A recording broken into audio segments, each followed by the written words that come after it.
With Subrata YouTube চ্যানেলে তোমাদের সকলকে স্বাগত। প্রিয় সপ্তম শ্রেণীর ছাত্রছাত্রীরা, তো আগের ক্লাসে আমরা 2 নম্বর স্কুলের গণিতগুলো করেছিলাম। আজকে আমরা 3 নম্বর স্কুলের গণিতগুলো করব। তো আগে বলে রাখি, এই যে 3 নম্বর স্কুলে গণিতটা করব, এটা একটা গুরুত্বপূর্ণ স্কুল এবং এই স্কুলের প্রশ্নের কোয়ালিটি খুবই ভালো হয় এবং একটু কঠিন প্রশ্ন হয়। কারণ এটা মনে রাখবে যে কঠিন জিনিস করলেই তবেই মজা, সহজ জিনিস যদি করি তো সবাই করতে পারে, তাই না? তো চলো বেশি কথা না বাড়িয়ে আমরা ব্যানার্জিডাঙ্গা হাই স্কুলের গণিতগুলো সলভ করব এবং গণিতগুলোকে সহজভাবে সমাধান করার চেষ্টা করব। তো দেখো 3 নম্বর স্কুল এখানে তোমরা দেখতে পাচ্ছ 117 পেজ, 2024 সালে 7-এ রায়মার্টিন প্রশ্নবিচিত্রার 117 পেজে 3-এর দাগের করছি ব্যানার্জিডাঙ্গা হাই স্কুল। প্রথম গণিতটা দেখো একদম পুরো প্রথমটাই একদম পুরো গুগলি গণিত দিয়ে ছেড়েছে। 6টি আধুলি ও কটি 1 টাকার মূল্যের অনুপাত 1:1 হবে। আগে মনে রাখবে যে 1 আধুলি সমান 50 পয়সা। তাহলে 6টি আধুলি মানে কি? 1 আধুলি যদি 50 পয়সা হয় তাহলে 6টি আধুলি মানে কি না, 6 গুণিতক 50 সমান 300 পয়সা। 300 পয়সা মানে কত টাকা? 3 টাকা। তারপরে কি বলেছে দেখো, যে 1 টাকা মূল্যের অনুপাত কটি 1 টাকা। তাহলে এটা যদি এই আধুলিতে যদি 3 টাকা হয়ে যায় তাহলে 1 টাকা কটা হলে 3 টাকা হবে? 3টি হলে, কারণ দুটো অনুপাত সমান হলে তবে না 1:1 হবে। ধরো x:x তবেই হলে তো 1:1 হবে। তাহলে এ যদি 3 টাকা, একেও 3 টাকা হতে হবে। 1 টাকার সঙ্গে কটা 3 গুণ করে, মানে কত সংখ্যা গুণ করে 3 টাকা হবে? 3 গুণ করলে তাহলে 3 টাকা হবে। তাহলে অতএব 3:3 সমান 1 হবে, তাই তো? তাহলে উত্তরটা কী হবে? উত্তরটা হবে 3 টাকা।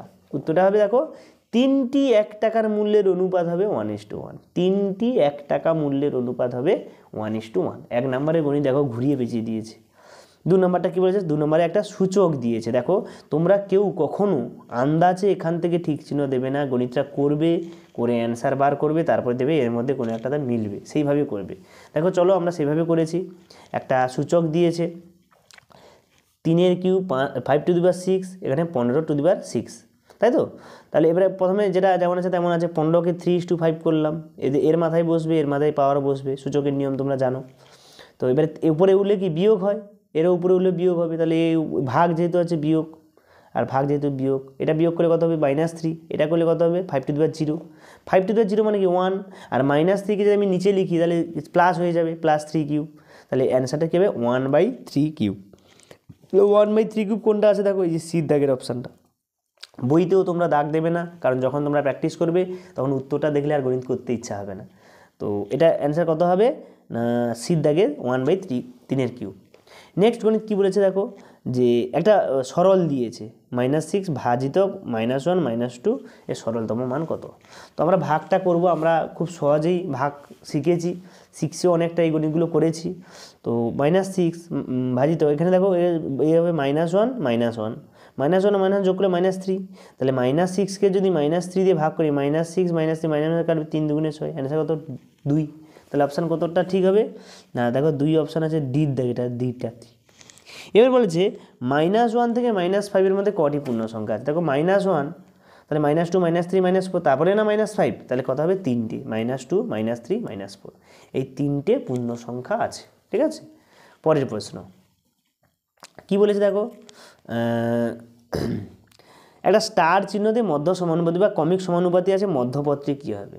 তাহলে মধ্য সমানুপাতি বের করার নিয়ম আছে প্রথম/দ্বিতীয়, দ্বিতীয়/তৃতীয়। এটা মনে রাখবে, প্রথম/দ্বিতীয়, দ্বিতীয়/তৃতীয়, তাই তো? এই সূত্রটা মনে রাখবে। তাহলে আমাকে প্রথমে বলেছে দেখো 9 স্টার 16 দিয়েছে, 16 দিয়েছে, দেখো এটা এইভাবে করব। তাহলে প্রথমটা বাই দ্বিতীয়টা, দ্বিতীয়টা বাই তৃতীয়টা, এটা গুণ করলে কত? একই জিনিস গুণ করলে স্কোয়ার, এর সঙ্গে এটা গুণ করলে কত হবে? 16 9 144, তাহলে স্কোয়ার তুললে রুট হবে, 144কে রুট করলে 12, তাহলে উত্তর হবে এই স্টারটা সমান 12। তাহলে 12 কত দাগটা মিলছে দেখো, এই স্টার চিহ্নটা 12, তাহলে কত দাগটা মিলছে? ডির দাগের অপশানটা হবে সঠিক, ডির দাগেরটা হবে কি সঠিক। নেক্সট গণিত করবো দেখো আমরা, x থেকে এত বিয়োগ করো, তাহলে x বিয়োগ এইটা, সেটা আমরা করলাম। দেখো s বিয়োগ এইটা, তাহলে মাইনাসে মাইনাসে প্লাস, আর প্লাস মাইনাসে মাইনাস, কিচ্ছু না, শুধু জাস্ট একটা বোঝার অপেক্ষায়, বুঝতে পারলেই গণিতটা একদম জলের মতো ইজি। নেক্সট গণিত কী বলেছে দেখো, 2টা একটা ভাগ দিয়েছে, এত ভাজিতক এত এত এর সরল ফলের দশমিক বিন্দুর পর অঙ্ক সংখ্যা কটি? অঙ্ক সংখ্যা কটি মানে কত রকম অঙ্ক আছে সেটা আমরা জানবো।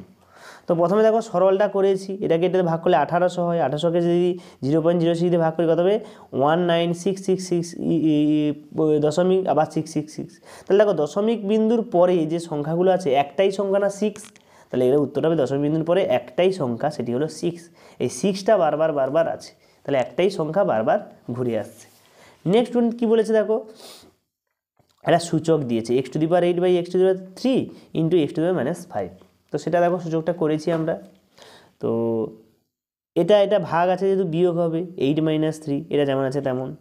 তাহলে দেখো x⁵ a⁻5 তাহলে মাইনাস থাকলে নিচে চলে আসে, তাহলে আমি লিখতে পারি এটাকে যে a⁻5 সমান 1/a⁵। তো সেটাই করলাম, দেখো নিচে লিখলাম। আর দুটো a⁵ মানে দুটোকে লিখে ব্র্যাকেটের বাইরে 5টাকে বার করে দিলাম। তো সূচকে তোমরা নিয়ম জানো, এইভাবেও হয়, ঠিক আছে। এটাকে বাইরে বার করে দিলে তো দুটোই বোঝাচ্ছে, দেখো x⁵, a⁵ দুটোই হচ্ছে। পরে গণিত আমরা চলে যাব। 4এর দাগেরটা কী বলেছে, a সমান 1/2, তাহলে 4⁴ সমান কত হবে। a⁴ যদি 1/2 হয় তাহলে 4⁴ সমান কত হবে, তাই তো, সেটাই আমাকে বলেছে। তাহলে দেখো এই গুণটা কীভাবে করবো আমরা, না এইখানে করেছি দেখো, a সমান 1/2, তাহলে 1/2 বলেছে, তাহলে 4-এর মাথায় a, তাহলে 4-এর মাথায় 1/2, 4 সমান কি 2² তাহলে 2² টু দি পাওয়ার 1/2, এটা গুণ করলে 2 দিকে কাটবে 2⁻1, আর কোনো সংখ্যার মাথায় 1 থাকলে সেটা কত হয়, সেই সংখ্যাই বসে যায় 2 হবে, তাহলে এটার মান কত হবে 2। নেক্সট গণিত কী বলেছে দেখো, না 5এরটা ABCD ক্রমিক সমানুপাতিক হলে বি এর মান কত। তাহলে আমি একটু আগে বলেছিলাম ক্রমিক সমানুপাতিক মানে কি, না a/b সমান b/c, এটাই হয়। তাহলে দেখো a/b b/c, এটা গুণ করলে b², এটা গুণ করলে ac, তাহলে স্কোয়ার যদি বসে যায় রুট হবে, তাহলে b সমান √ac, তাহলে এটাই হবে অ্যান্সার। তাহলে মধ্য সমানুপাতির নাম ক্রমিক সমানুপাতি হলে মাঝখানে সমানুপাতিটা কত হবে, বা এখানে কী বলেছে মধ্য সমানুপাতি, তাই তো, হ্যাঁ, এ হলে বি এর মান কত, তাহলে বি এর মান কত √ac। নেক্সট কী বলেছে দেখো, 5-এর সাথে দুগুণের সঙ্গে কত যোগ করলে 3 পাবো। আমি জানি না কত যোগ করলে 3 পাবো, তাহলে আমি ধরে নিই 5-এর সাথে দুগুণের সঙ্গে x যোগ করলে 3 পাবো। তাহলে প্রশ্ন অনুসারে 5-এর 7 × 2 যুক্ত x, এই এক্সটার মান বেরোবে সমান 3। তাহলে এটা গুণ করলে 5×10 = 7, ওটা ওদিকে গেলে মাইনাস হবে, তারপর কিছু নেই 1, ভগ্নাংশের যোগ বিয়োগ, এক্সের মান কত বেরোলো না 1/4, তাহলে ভাষা লিখবো অতএব 1/4 সঙ্গে মানে যোগ করলে 3 পাবো। এটা দেখো 5-এর সাথে দুগুণের সঙ্গে 1/4 যদি আমরা যোগ করি তাহলে আমরা 3 পাবো, ঠিক আছে। এরপরে গণিতটা দেখো কী বলেছে, সেই আবার একই ইম্পর্টেন্ট গণিত, প্রায় প্রত্যেকটা স্কুলে দেয়। এই 3টি ধনাত্মক পূর্ণসংখ্যা প্রথম দ্বিতীয়, দ্বিতীয় তৃতীয়, তৃতীয় প্রথম, এর গুণফল দিয়েছে। এই গণিতটা তোমরা কোথায় করেছো বলো তো, এই যে 2-এর দাগের 1-এরটা। তোমরা যারা পার্ট মানে 2 নম্বর স্কুলের ভিডিওটা দেখোনি, তোমরা সেখান থেকে দেখে নাও। গণিতটা সুন্দরভাবে সহজভাবে একদম শর্টকাটভাবে করে দেওয়া আছে, যাতে অনেকটা সময় না যায়, পরীক্ষায় তোমরা সময় দিতে পারো বেশি। পরে কোনটা কী বলেছে, 90,000 টাকা 3 বন্ধুর মধ্যে এমন করে ভাগ করে দিলাম যে প্রথম বন্ধু যা পায় দ্বিতীয় বন্ধু তার দ্বিগুণ, তৃতীয় বন্ধু তার প্রথম দুটো বন্ধুর প্রাপ্য টাকার মোট অর্ধেক পায়। তাহলে 3 বন্ধু প্রাপ্য টাকা কত। এই গণিতটা খুবই ইম্পর্টেন্ট গণিত, প্রায় প্রত্যেক স্কুলে প্রতি বছর দেয়। তো এই গণিতটা চলো আমরা দেখব কিভাবে করেছি।